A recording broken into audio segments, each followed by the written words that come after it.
brought you by Silver Pumps and Motors.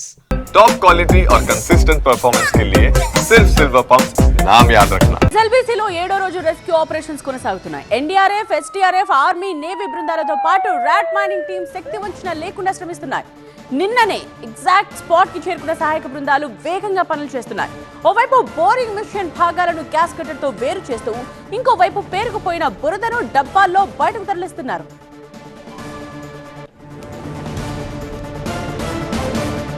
Zero point దగ్గర rescue operations వేగంగా జరుగుతున్నాయి. కార్మికుల జాడ కనిపెట్టేందుకు అత్యాధునిక స్కానర్ ను వినియోగిస్తున్నారు. 3 షిఫ్ట్ల వారీగా పనులు జరుగుతూ ఉండగా ఒక్కో షిఫ్ట్ లో 80 మంది పనిచేస్తున్నారు. అవసరమైతే మరిన్ని ఎన్డీఆర్ఎఫ్ బృందాలను రంగంలోకి దింపే ఆలోచన చేస్తోంది ప్రభుత్వం.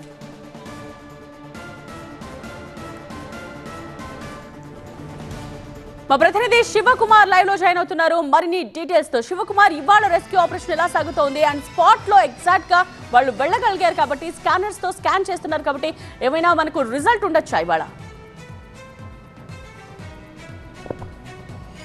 అయితే 7వ రోజు ఎస్ఎల్బీసీ టన్నెల్లో రెస్క్యూ ఆపరేషన్ చాలా వేగంగా కొనసాగుతున్నటువంటి పరిస్థితి అయితే చాలా స్పష్టంగా కనిపిస్తోంది. ఇప్పటికే 11 మించి వివిధ రకాల సహాయక బృందాలన్నీ కూడా టన్నెల్ లోపల ఈ సహాయక చర్యలన్నింటినీ కూడా కొనసాగిస్తూ ఉన్నాయి. ఒక ప్రణాళికను ముందుగా డిసైడ్ చేసుకొని టైం ఫ్రేమ్స్ను కూడా ఫిక్స్ చేసుకొని ఆ రకంగా ముందుకు సాగుతున్నటువంటి పరిస్థితి అయితే ఉంది. ఇప్పటికే టన్నెల్లో ఉన్నటువంటి పెద్ద మొత్తంలో బురద, మట్టి అలాగే బండరాలను బయటికి పంపించేటువంటి ప్రక్రియను కూడా నిన్న రాత్రి నుంచి ఇంకా వేగంగా కొనసాగుతుంది. లోకో ట్రైన్ల డబ్బాలతో మట్టిని కావచ్చు, శిథిలాలన్నింటినీ కూడా బయటికి పంపిస్తున్నటువంటి సిచ్యువేషన్ అయితే ఉంది. దీంతో పాటుగా ఏదైతే టనల్ బోరింగ్ మిషన్ శకలాలు ఏవైతే ఉన్నాయో వాటిని కూడా ఇటు జేపీ అసోసియేట్కి సంబంధించినటువంటి ఏదైతే రెస్క్యూ టీం కావచ్చు, అలాగే సౌత్ సెంట్రల్ రైల్వే నుంచి వచ్చినటువంటి సిబ్బంది అంతా కూడా పెద్ద పెద్ద ప్లాస్మా కట్టర్లతో ఆ శిథిలాలన్నింటినీ కూడా కట్ చేసి ముక్కలుగా బయటికి పంపిస్తూ ఉన్నారు.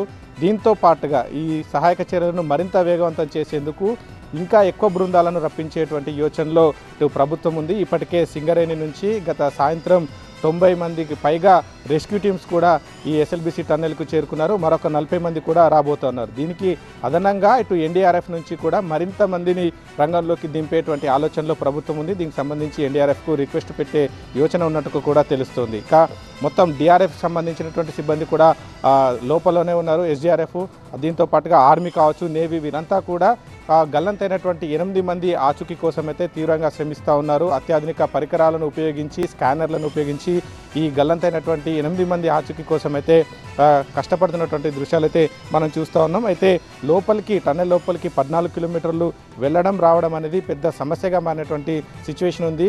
100 మీటర్ల బురద, మట్టి, నీటిని బయటికి తోడేస్తే తప్ప ఆ 14 కిలోమీటర్ వరకు వెళ్ళేటువంటి అవకాశం అయితే లేదు. ఈ సహాయక బృందాలు ఇంకొంత ఈజీ అయ్యేటువంటి అవకాశం ఉంది. అయితే ఏదైతే టన్నల్ పైకప్పు కూలినటువంటి ప్రాంతానికి ఇప్పటికే రెస్క్యూ టీమ్స్ చేరుకున్నాయి. అక్కడ చేయాల్సినటువంటి సహాయక చర్యలన్నింటినీ కూడా కొనసాగిస్తున్నటువంటి దృశ్యాలు అయితే చూస్తూ ఉన్నాం. అయితే ఈ పరికరాలు కావచ్చు, దీంతో పాటుగా రెస్క్యూ టీమ్స్ చేస్తున్నటువంటి గాలింపు చర్యలో భాగంగా ఇవాళ రాత్రి లేదా రేపటి వరకు రిజల్ట్ ఉంటుందన్నటువంటి ఆశాభావం అయితే వ్యక్తం చేస్తూ ఉన్నారు. ముఖ్యంగా టన్నల్ బోరింగ్ మిషన్ ముందు వైపు ఈ 8 మంది బతికేటువంటి అవకాశం ఉంటుంది. అక్కడ ఒక అయితే ఇటువంటి ప్రమాదాలు జరిగినటువంటి సందర్భంలో ఒక తలదాచుకునేందుకు ఒక ప్లేస్ ఉంటుంది. అక్కడ మాత్రం ఉంటే మాత్రం వీరందరినీ కూడా ఇవాళ రాత్రిలోపు బయటకు తీసుకొచ్చేటువంటి అవకాశం ఉంటుందన్నటువంటి అంచనా అయితే వేస్తున్నారు. కానీ ఈ బురద కావచ్చు, బండరాలను తొలగింపు చేయడం అనేది చాలా పెద్ద సమస్యగా అయితే మారింది.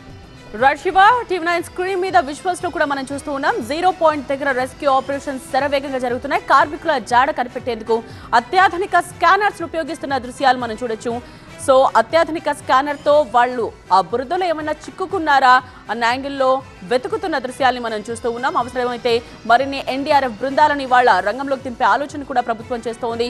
ఇవాళ రాత్రికి లేదా రేపు ఎగ్జాక్ట్ గా వాళ్ళ జాడ కనిపెట్టే రిజల్ట్ మనకు తెలుస్తుంది అని చెప్తున్నారు.